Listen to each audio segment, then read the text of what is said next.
Baik, Assalamualaikum warahmatullahi wabarakatuh. Perkenalkan, nama saya Muhammad Arinal Haq dengan NPM 2478252. Di sini saya akan menjelaskan secara lengkap seluruh proses analisis klarifikasi menggunakan data e-commerce. Ya, saya kan absen nomor 16. Dan di sini saya akan menggunakan algoritma utama yaitu logistic regression. Oke.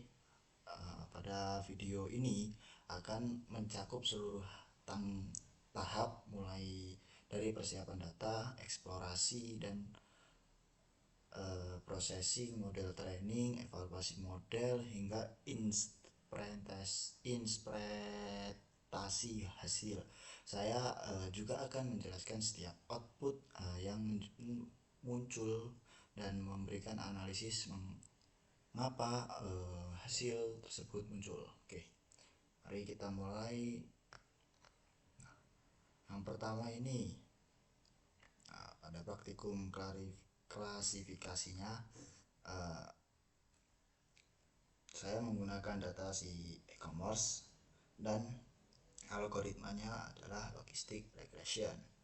Oke, pada bagian ini kita mengimpor seluruh library yang dibutuhkan untuk menganalisis, mulai dari pandas dan numpy untuk manipulasi data, matplot dan Chevron untuk visualisasi, scikit learning untuk processing, model dan evaluasi. Oke. Nah, pada bagian ini tidak mengeluarkan output. Mengapa begitu? Karena fungsinya hanya mempersiapkan tools yang akan digunakan sepanjang proses analisis. Oke, langsung saja. Yang kedua ada load dataset. Nah, selanjutnya ini dataset e-commerce dibaca menggunakan dev read.csv data e-commerce.csv ini ya. Nah, kemudian dia akan menampilkan 5 data output pertama atau teratas. Output ini memperlihatkan struktur awal dataset, kolom seperti uh, invoice no, stock kode, description, quantity, unit process, customer ID dan country. Nah, hal ini penting untuk memahami bentuk data mentah. Terus ada informasi data set. Nah, dev info ini menampilkan jumlah baris, jumlah kolom, tipe data, jumlah missing value, apakah ada kolom objek yang harus di-encode. Oke.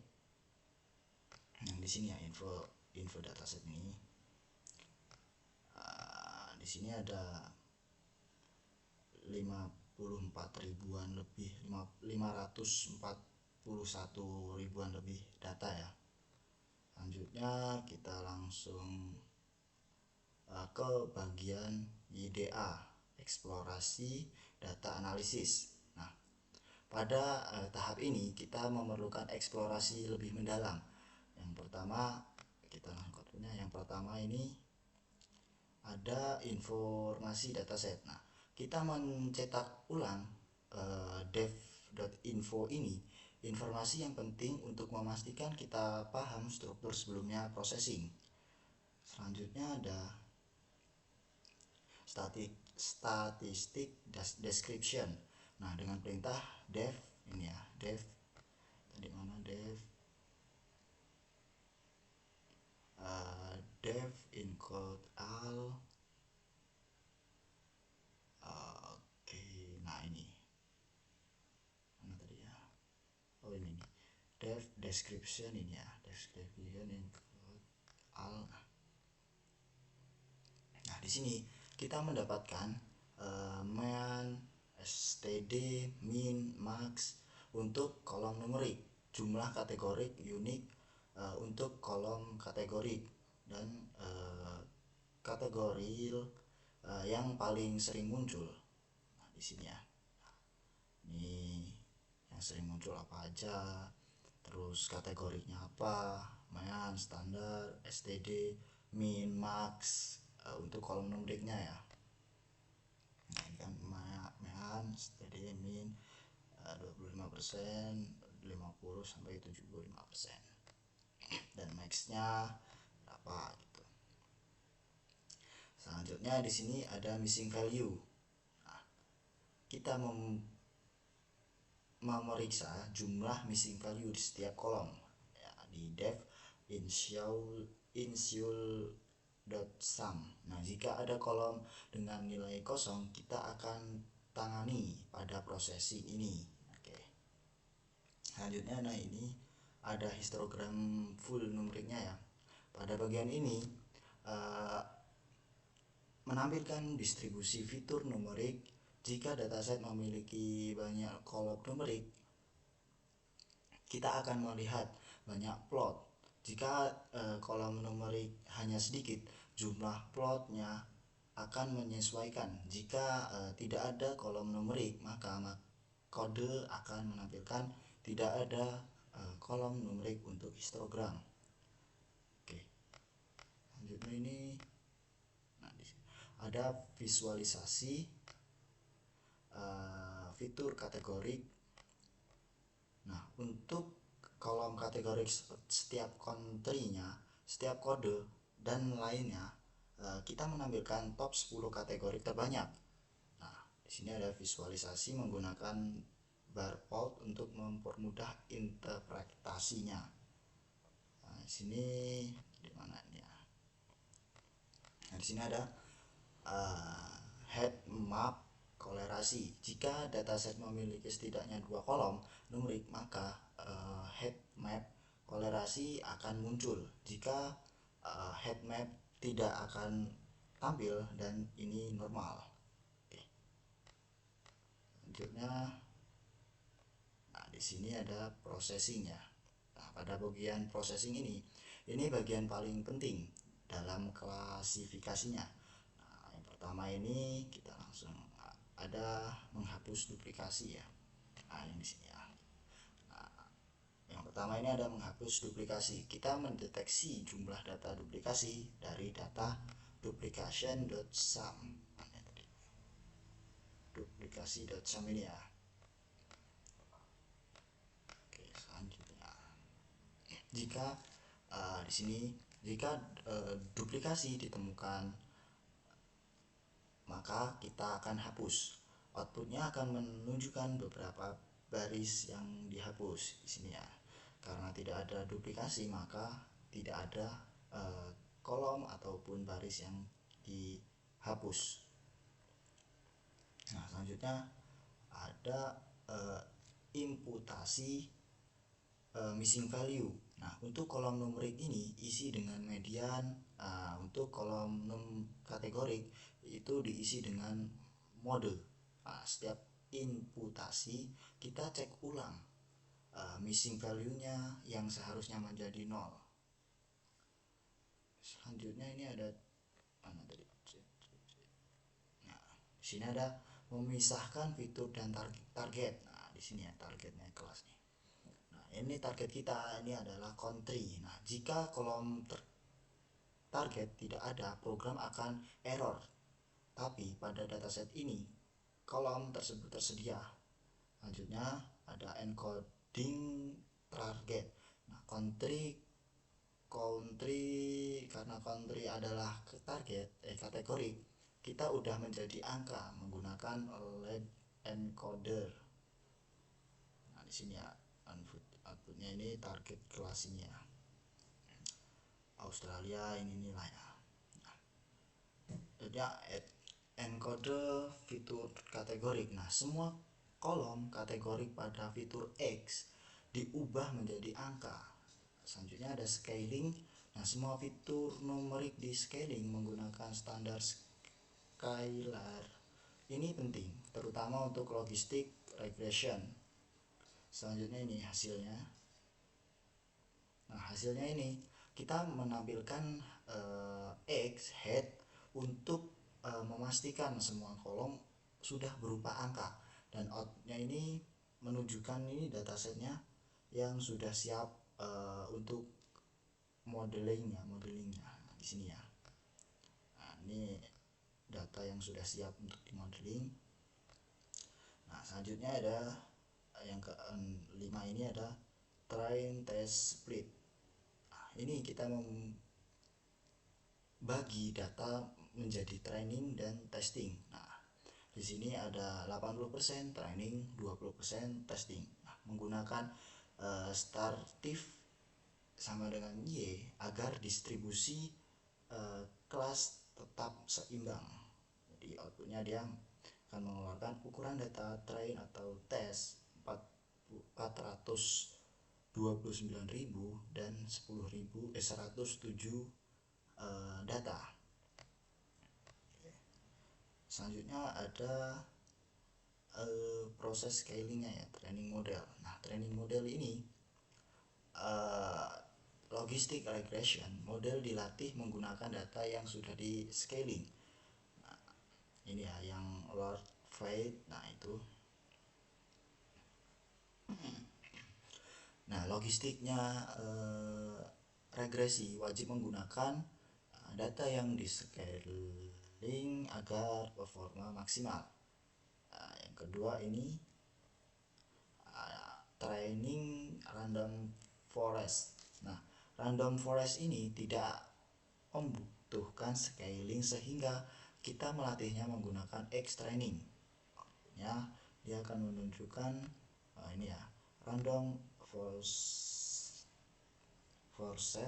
cluster weighting and ini 200 and job 1 random state 1. Nah, tidak menghasilkan output ya, atau ini outputnya. Oke, selanjutnya ini ada prediksi probabilitas. Nah, di sini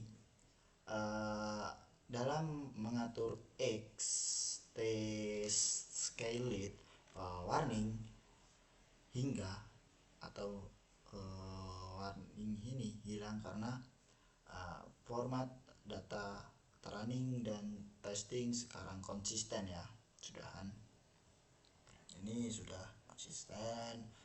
Nah, selanjutnya ada evaluasi matriks yang ke-8. Nah, di sini kita akan mengevaluasi kedua model menggunakan accuracy, presisi, recall, F1, F1 secure, ROC atau AUC. Jika binary, output akan menampilkan nilai numerik atau nilai matriks secara lengkap. Biasanya random forest memiliki akurasi lebih tinggi dibandingkan logistik regresi, lebih sederhana kadang kalah jika datanya nol linear. Nah, lalu jika membuat tabel berbandingan metrik model antar model ya, sini kan ada perbandingannya, evaluasinya untuk logistik regression dan evaluasi random forest. Perbandingannya nggak terlalu jauh ya, cuma selisih beberapa angka doang. Oke, selanjutnya di sini ada confusion metric dengan visual. Oke. Kita menampilkan confusion metric dalam bentuk health map.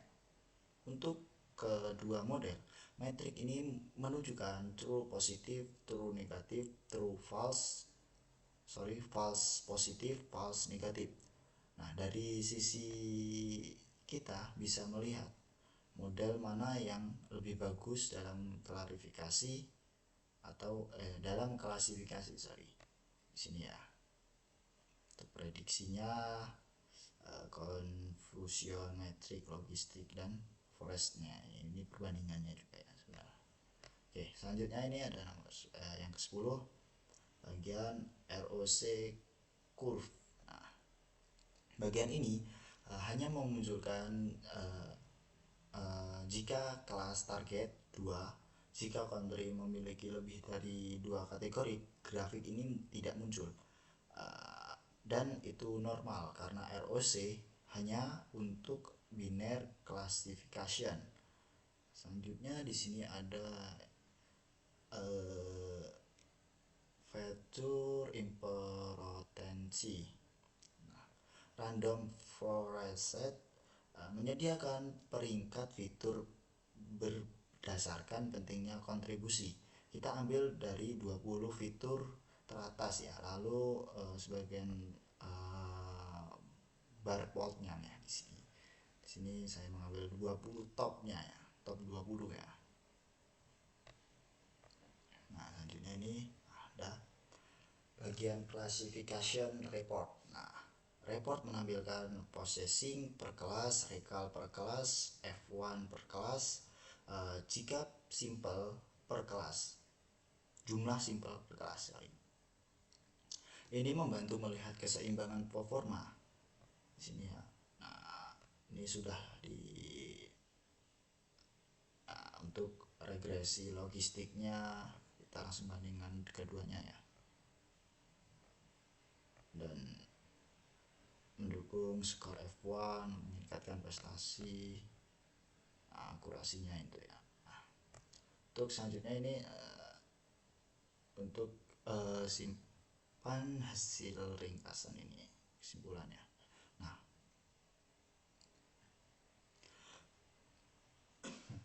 pada bagian yang terakhir ini, pada akhirnya kita bisa mengambil beberapa poin kesimpulan. Yang pertama ada logistic regression dan random forest set berhasil dilatih dengan baik. Terus random forest set biasanya memberikan performa lebih tinggi. Processing seperti encoding dan akurasi scaling sangat mempengaruhi akurasi model. Fitur yang paling penting dapat dilihat melalui fitur import retensi. Nah, model data ditingkatkan lagi dengan hypermeter tuning. Hasil analisis sudah siap digunakan untuk laporan penyusunan. Nah,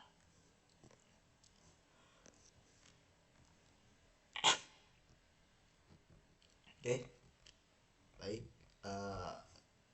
Untuk video kali ini saya rasa cukup sampai sini dulu. Kurang dan lebihnya saya mohon maaf. Bila ada kata-kata yang tidak berkenan saya minta ampun. Saya akhiri. Wassalamualaikum warahmatullahi wabarakatuh.